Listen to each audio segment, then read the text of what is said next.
నమస్కారం అండి. ఎలా ఉన్నారు? బాగున్నారా? నేను ఇంటికి వెళ్ళిపోతానని చెప్పాను కదా. నువ్వు కొత్తని తీసుకొచ్చాను, కొత్త డ్రైవర్ని.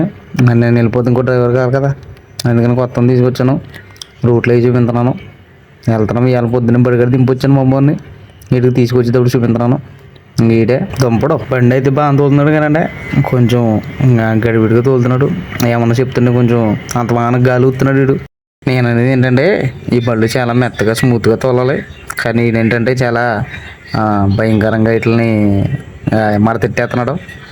అలా అంటుంటే కొంచెం గాలి ఊదేస్తున్నాడు అంతమానం. అదే గాలి ఊదేస్తామంటే బాధపడిపోతున్నాడు అని నాకే చెప్తావా, నేను ఇక్కడ నీకులాగా నేను ఎప్పటి నుంచో చేస్తున్నాను అని చెప్పేసి ఆయన ఉద్దేశం. నాకెందుకులే, పోతాడు ఇంకేదో చేసుకుంటాడు, నాకెందుకు, నేను వెళ్ళిపోతాను కదా, వచ్చినప్పుడు చూద్దాము అని చెప్పేసి మా ఆడ ఊరుకున్నాను. నేను రోడ్లు వేసి చూపించి ఇదేనండి మా అమ్మవారు కూడా ఇక్కడ తీసుకొచ్చాను, చూపించాను. చూపించిన తర్వాత ఇప్పుడు తీసుకుని వెళ్ళిపోతాం ఇంటికి. ఇంకా అక్కడ నుంచి ఆడు సాయంత్రం నుంచి ఆడు తీసుకుంటాడు. కొత్త ఆటగాడి కింద పడుకున్నాడు, నేను వెళ్ళిపోయిన తర్వాత పైన పడుకుంటాడు. అంగయ్య అయితే 15 కేజీలు 30 కేజీలు పార్సిల్ కట్టేసి పక్కెట్టాను. నేను పడుకునేదా మంచం మీద అండి. నేను వెళ్ళిపోయిన తర్వాత కొత్త ఆటగాడు మంచం మీద పడుకుంటాడు అనమాట. ఇది అన్నం కూడా నేను అన్నం కూడా పోయా, బాత్రూమ్ పక్కనే అన్ని మొత్తం ఇందులోనే. వాసన పోవాలంటే ఫ్యాన్ వేసుకుంటే పోద్ది, అదేం బయటకు వెళ్తా డోరు.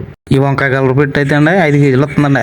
ఎందుకని 5 కేజీలు మానేసాను, ఆ పెట్టి మానేసి ఇంకో బుల్లి బ్యాగ్ హ్యాండ్ లగేజ్ కింద, అంటే ఏమైనా పేపర్లు, పాస్పోర్ట్లు, చార్జర్లు, పవర్ బ్యాంకులు ఎటువంటి పెట్టుకోవడానికి.